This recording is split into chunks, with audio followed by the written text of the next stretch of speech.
a potentially dangerous game. Seeing mock weapons, weapons of any sort, in a public park while they're walking there. A warning from police about a new trend popular with teens. More time to move. I work every day, and it gives us a little more time. It gives us a little more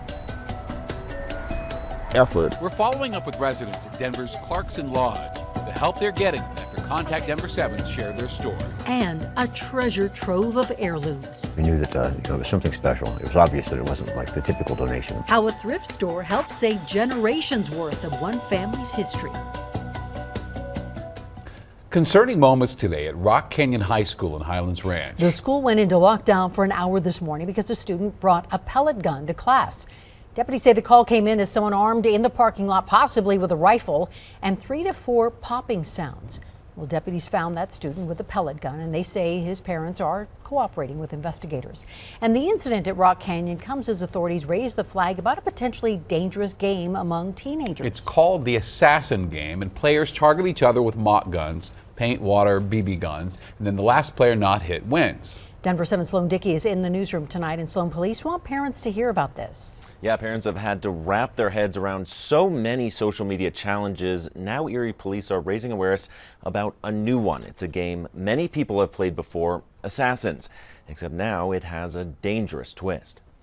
It is a growing concern. Amid the expanding influence of social media in the lives of teenagers, Erie police want to stop a growing trend. So many things are alarming about it. The name itself, Assassins. Assassins is a role-playing game. Players are assigned a target connected on social media and sent to shoot that person with an airsoft gun or projectile. The general public isn't used to seeing mock weapons, weapons of any sort, in a public park while they're walking there. Erie police put out this notice asking parents to talk to their kids. We hope it doesn't go any further, but it certainly isn't worth the risk for kids to get so deep into the play that they're not thinking of consequences. The concern comes amid a growing trend on TikTok, challenging kids to shoot Orbeez, small pellet toys, and BBs in drive-by shootings. Online, there's step-by-step resources with imagery. The assassination game, police worry, could trigger alarms because of how real some of the guns look. We would like,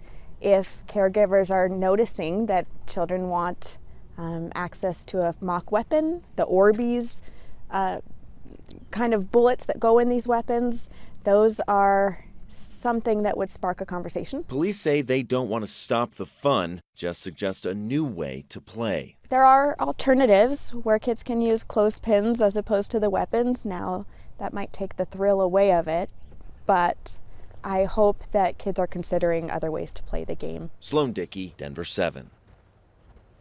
Commerce City police need some help finding this woman. Investigators say Destiny Edwards, also known as Destiny Salazar, shot another woman during a fit of road rage. It happened this morning about 9 o'clock after 2 vehicles crashed in an alley near East 62nd Avenue and Kearney Street. A court records show Edwards has a long criminal history, including an active warrant for stealing a vehicle just in February. Now, as for the woman who was shot, she was taken to the hospital, and police have not updated us on her condition. Prosecutors are dropping charges against an unlicensed security guard who shot and killed a man at a pro-police rally in Denver. A spokesperson for the Denver DA's office says there is not enough evidence to prove Matthew Doloff is guilty of murder. Doloff was providing security for a 9 News crew during dueling rallies near Civic Center Park back in October of 2020 when he shot and killed Lee Keltner. Keltner had been arguing with another person when Doloff got involved. Keltner slapped Doloff's face and started to spray bear mace when Doloff shot him. His attorneys have insisted he was acting in self-defense. Now, Denver 7 has reached out to Keltner's family for comment, and we have not heard back. Mesa County Clerk Tina Peters is out of jail tonight. The Mesa County Jail says Peters was released after posting a $25,000 bond. Now, Peters and Deputy Clerk Belinda Nisley were indicted by a grand jury on multiple charges for allegedly tampering with the county's elections equipment. Nisley also is no longer listed on the Mesa County Jail roster. Now, terms of bond prohibit either woman from having contact with each other or their office. Peters must also forfeit her passport and request permission before leaving the state. Now, some of you have emailed Denver 7 asking us to interview Tina Peters, and we want to let you know we have reached out to Peters numerous times for numerous interviews over the past several months, and she has declined every time.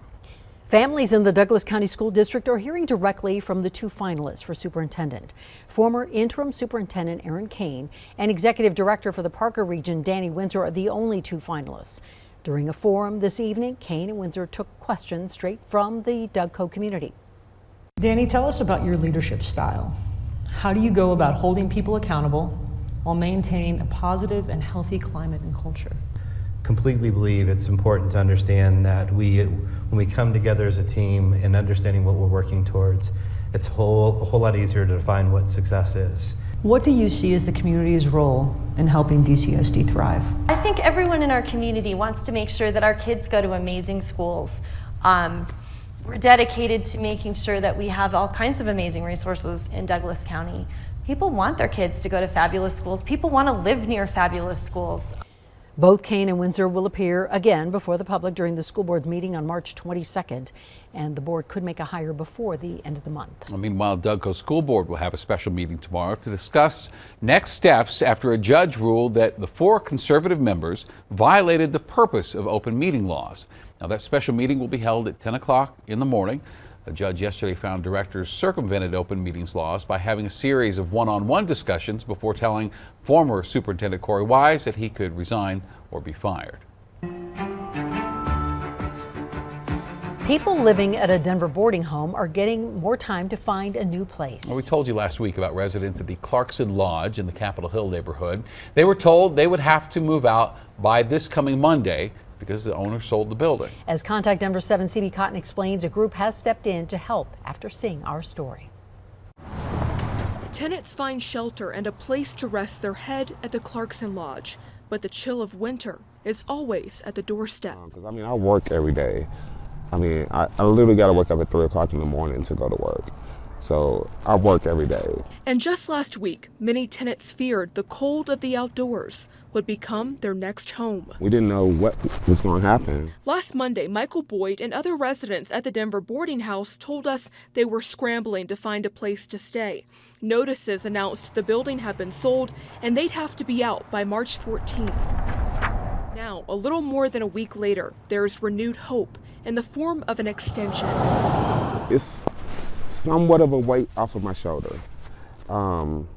Just by having that little bit of more time. Just days after Denver 7 reported on tenants' concerns, the nonprofit Colorado Poverty Law Project stepped in. This was a hugely challenging situation. There was a lot of uncertainty, a lot of fear, a lot of just not knowing what the next day would bring. The nonprofit's lawyers aim to prevent homelessness through legal services, education, and advocacy. The group says the initial notice given to Clarkson Lodge residents violated both state law and Denver municipal code. We had to send a letter threatening to file a lawsuit seeking a restraining order because the notice did not provide adequate time. And now? The deadline now has moved from March 14th to April 30th, so an additional 6 weeks. The nonprofit's next steps, helping tenants find a new place to stay. We're reaching out to a bunch of service providers in Denver to see what sorts of available resources they have at their disposal right now. But they also hope to meet individual needs of those at the Clarkson Lodge. That's what the critical component to this piece is these are human beings who are being displaced from their homes, and each one has a different set of circumstances that we're really trying to address individually. They really do care. They really do. They're really paying attention to us, and they're really actually coming through. People came to this boarding house for shelter, and Michael Boyd says they'll soon find a new place to stay with dignity. In addition to this extension, attorneys at the Colorado Poverty Law Project tell us there will also be some incentive payments for some tenants who choose to move out early. Now, we've got a link to all the services they provide over on our website, thedenverchannel.com. In Denver, I'm CB Cotton, Denver 7. And if you have a story you would like our Contact Denver 7 team to look into, it would be our pleasure to do so. You can reach us by calling that number there on your screen or send us an email to contact7@thedenverchannel.com. Well, new tonight, Colorado regulators have rejected a proposal to build oil and gas wells near a neighborhood in Firestone. This is according to our partners at the Denver Post. This proposal would have allowed Kerr-McGee to drill within 2,000 feet of more than 60 homes. That is closer than the state allows. The rejection by the Colorado Oil and Gas Conservation Commission comes after 1 month after commissioners asked the company to make revisions to its proposal. A warning tonight from Vail Police that could end your ski season. They say cases of ski fraud are up. That's when people borrow a pass to avoid paying for a lift ticket. The department says 31 people have been cited so far this season compared to 27 citations all of last season. You get caught, you could be fined $999 and spend up to 180 days in jail. The original pass holder can also have their pass revoked. More chills on the way overnight tonight, but there are 60s coming up in the 7-day. A special save. He said, "We have your stuff." And I'm like, "My stuff?" How a Colorado man reclaimed his family history. Plus, the Buffs look to keep their NCAA tournament hopes alive.